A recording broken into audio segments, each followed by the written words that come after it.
Ô, Silva! Oi! Ô, mestre Silva! Fala! Eu estive pensando. Até as máquinas mais modernas são compostas basicamente de máquinas simples. A roda, o plano inclinado, a alavanca. E para essas máquinas executarem com precisão o trabalho que a gente quer, muitas vezes a gente necessita de mecanismos de transmissão de movimentos. Uma polia, uma engrenagem. Se a gente quiser alterar esse movimento, a gente utiliza a cremalheira, biela manivela e o câmbio. Esses são alguns dos mecanismos que a gente acrescenta à máquina. É essa máquina. Como é que ela se desenvolveu? É isso que você vai aprender na teleaula de hoje. Hoje você vai saber como o homem deixou de realizar trabalhos usando sua força muscular e passou a aproveitar a atração animal, a força da queda d'água e a energia do vento. Você vai ver o grande impacto que a máquina a vapor provocou no setor industrial e de transportes. E o emprego da eletricidade como fonte de energia, o que acabou culminando na automação das máquinas. E você tá a posto? Então vem com a gente que nossa teleaula está apenas começando. E nós vamos aproveitar que temos a tarde de folga para dar um pulo aqui num sítio do lado, para conhecer bem mais sobre as máquinas. Vamos lá?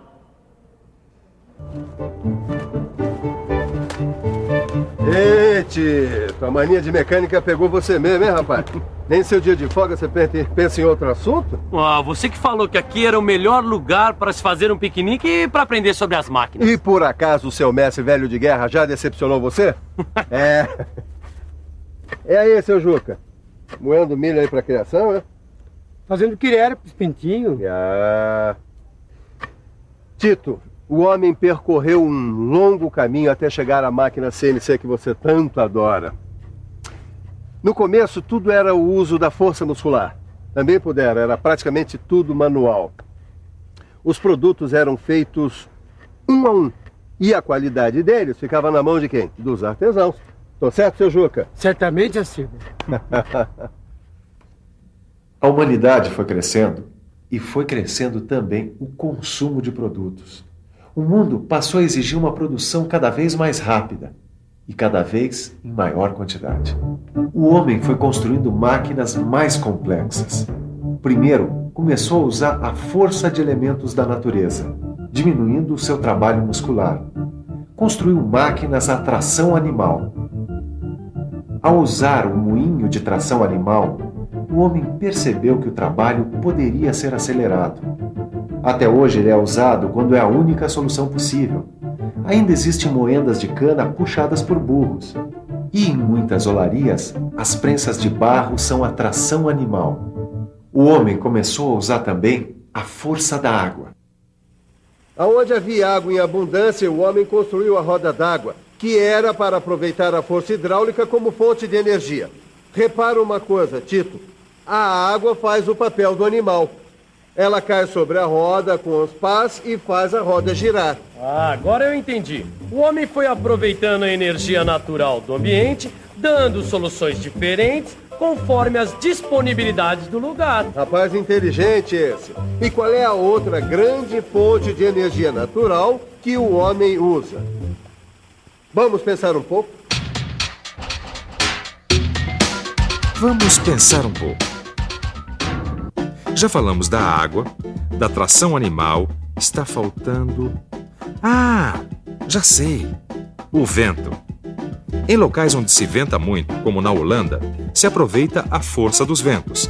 São os moinhos de ventos. A força do vento faz o trabalho do homem. Também é assim nos barcos a velas.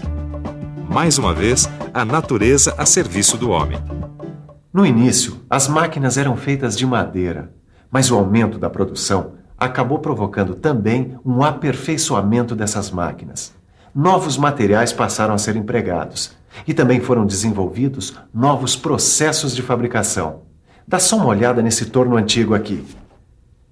Ele tem partes em madeira e partes em ferro. O torno foi uma das primeiras e mais importantes máquinas utilizadas na fabricação de peças. Nos primeiros tornos, o movimento de rotação da máquina era gerado por pedais. A ferramenta ficava na mão do operador que dava forma ao produto. Pensando bem, não devia ser nada fácil ser torneiro mecânico naquela época. O cara tinha que ser uma fera. ter muita habilidade. Ele tinha que pedalar, segurar a ferramenta com uma mão e ainda dar forma ao produto. Eu, hein? Não era essa moleza que é hoje de vira a manivelinha aqui, aperta o botãozinho ali, o bicho pegava. Imagina um mecânico daquela época se visse um torno CNC. Com o decorrer do tempo e para facilitar a vida de todos nós, Tito, a ferramenta foi fixada à máquina, surgindo então a máquina-ferramenta. Que beleza, hein? Quer ver quantas máquinas-ferramentas surgiram? Muitas, dependendo do tipo de trabalho a ser realizado. A máquina-ferramenta aumentou ainda mais a capacidade de produção e melhorou a qualidade do produto final. Os tornos representaram um grande avanço para a mecânica. Agora eu pergunto, depois da máquina-ferramenta, qual foi a outra invenção que revolucionou a mecânica? Depois da máquina-ferramenta, a invenção que deu grande impulso à indústria e aos transportes foi a máquina a vapor. Esse tipo de máquina foi projetada por James Watt. O vapor realizava o trabalho mecânico e substituía outras formas de energia. Com a máquina a vapor, surgiu a necessidade de se adotar uma unidade de potência. Foi então criado o cavalo-vapor, ou CV, unidade que é usada até hoje. Os engenheiros na época queriam saber quantos cavalos a máquina a vapor podia substituir. Convencionaram então que um cavalo era capaz de levar uma carga de 75 kg-força a 1 metro de altura em 1 segundo. Ou seja, um trabalho de 75 kg por segundo. O que se convencionou chamar de potência de 1 cavalo-vapor, ou ainda 1 CV. Com isso, foi possível medir, por comparação, a potência das máquinas a vapor da época. De lá para cá, as coisas evoluíram de vento em popa, ou melhor, de vapor em popa. A máquina a vapor exercia grande esforço mecânico. Suas peças trabalhavam a altas velocidades e pressões, por isso precisavam ser mais resistentes e mais bem acabadas. Foram desenvolvidos então novos componentes como tubos, bujões, cilindros e válvulas. Esses componentes resistiam melhor às condições de trabalho impostas pelas máquinas a vapor. Uma coisa puxa a outra. Veja só, o uso da máquina a vapor exigiu que seus componentes tivessem bom acabamento e dimensões mais exatas. A fabricação de produtos com essas características exigiu máquinas-ferramentas mais precisas e materiais de melhor qualidade, provocando um grande desenvolvimento da mecânica. E o aperfeiçoamento das máquinas aumentou o rendimento e representou um fator importante na atividade industrial. Uma coisa puxa a outra. Durante muito tempo, quem puxava os vagões de carga e de passageiros era Maria Fumaça. Essa aqui foi construída em 1912 e ainda continua nativa, fazendo trajetos turísticos. Vamos dar uma olhada melhor e subir aqui na cabine.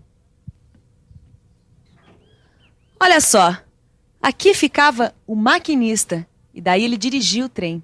E aqui o foguista, onde ele colocava lenha na fogueira, ou melhor, na fornalha, para manter a caldeira sempre fervendo e produzindo vapor. A Maria Fumaça é um bom exemplo de uma máquina a vapor para a qual foram desenvolvidos componentes bem resistentes que aguentassem o esforço que realizava. Ela tinha 1.200 cavalos de potência e chegava a alcançar uma velocidade de 90 km por hora. Eu nunca imaginei que a invenção da máquina a vapor fosse tão importante para o desenvolvimento da mecânica. E isso foi entre 1700 e 1800 lá na Inglaterra. Tito, sabe, eu sempre quis ser um Joseph Whitworth, o pioneiro no aperfeiçoamento das máquinas-ferramentas. É o meu grande ídolo, cara. Projetar como ele instrumentos para a medição de peças. Peraí, não foi ele que padronizou os perfis e passos de roscas? Foi. Por isso se chama Sistema Whitworth e é usado até hoje na fabricação de porcas e parafusos. O cara era um gênio, mas um gênio. Antes dele, Tito, a mecânica era um caos. Os elementos das máquinas não eram normalizados. Então, uma peça que era feita numa oficina não se encaixava com outra que era feita em outro lugar. Não havia intercambiabilidade entre as peças. Agora, depois dele, não. Depois dele, a mecânica nunca mais foi a mesma coisa. A mecânica deu um grande salto.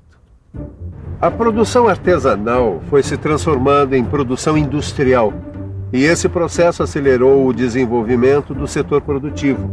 Surgiram vários tipos de máquinas e de sistemas mecânicos: macacos, prensas, tornos.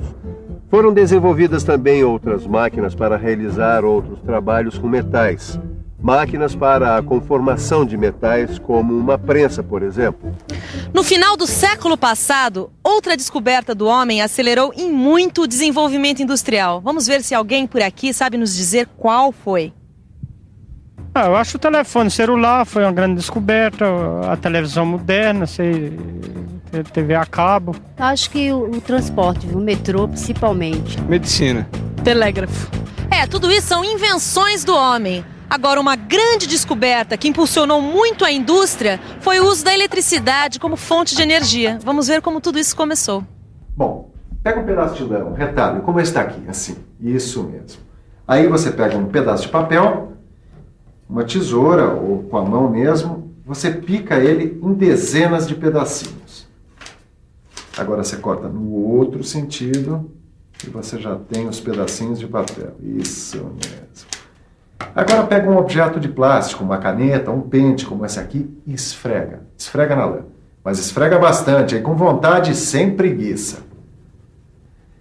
Aí depois que você esfregou bastante, o que será que acontece se você aproximar o pente dos pedacinhos de papel, hein? Tcharam!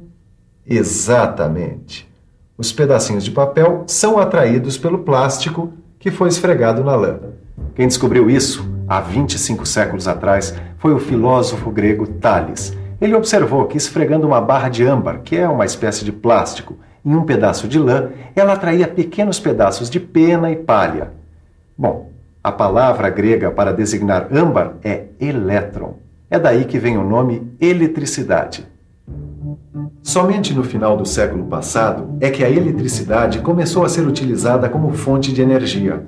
Surgiram os motores elétricos. E a partir daí, então, é que a indústria se desenvolveu mais rápido ainda. As outras formas de energia foram aos poucos substituídas por motores elétricos, que movimentavam as máquinas sem ocupar muito espaço de instalação. Para aumentar a produção, surgiram no final do século passado as primeiras máquinas automáticas. As máquinas automáticas fabricam grandes quantidades da mesma peça sem perder a qualidade e a precisão. Com as máquinas automáticas, o homem pode usar muito mais o cérebro do que os músculos. Quer ver um exemplo? Enquanto essa estampadora mecânica faz 24 mil parafusos por hora, se fosse um operário num torno mecânico, levaria muito mais tempo. Ele faz 8 mil parafusos por dia. Com essa máquina, os parafusos saem todos assim, idênticos, iguaizinhos e com muita precisão. Com as máquinas automáticas, a atividade industrial pode se espalhar. Elas possibilitaram o desenvolvimento da indústria automobilística e também de vários outros setores, como a agricultura, o comércio e o transporte. Pois é, motores elétricos, máquinas automáticas. Cada vez mais o homem foi criando máquinas mais complexas para aumentar a sua produção e diminuir o seu esforço físico. Concorda, Tito? Foi o que nós aprendemos nessa teleaula de hoje. Diminuir o seu esforço físico e aumentar o lazer. Concorda? Concordo, mas e daí? A ideia que agora chega, né, Tito? Agora é hora de descansar, que ninguém é de ferro, nem mesmo um profissional da mecânica. Agora é com você. Que tal uma revisão? E atenção, se liga aí que é hora da revisão. Nessa teleaula, você ficou sabendo como aconteceu a evolução da máquina. Como o homem foi substituindo a força muscular pela força dos elementos da natureza, até descobrir a máquina a vapor, e depois começar a usar a eletricidade como fonte de energia. Por último, vimos que a atividade industrial se desenvolveu mais ainda com o surgimento das máquinas automáticas, como é o caso da indústria automobilística. O mundo está cada vez mais exigente. Produtos mais sofisticados, menores, mais leves, mais baratos. E para se chegar lá, é preciso conhecer esse universo. O universo da mecânica. Estude. Conhecimento é o seu passaporte para o mundo moderno. Até a próxima teleaula.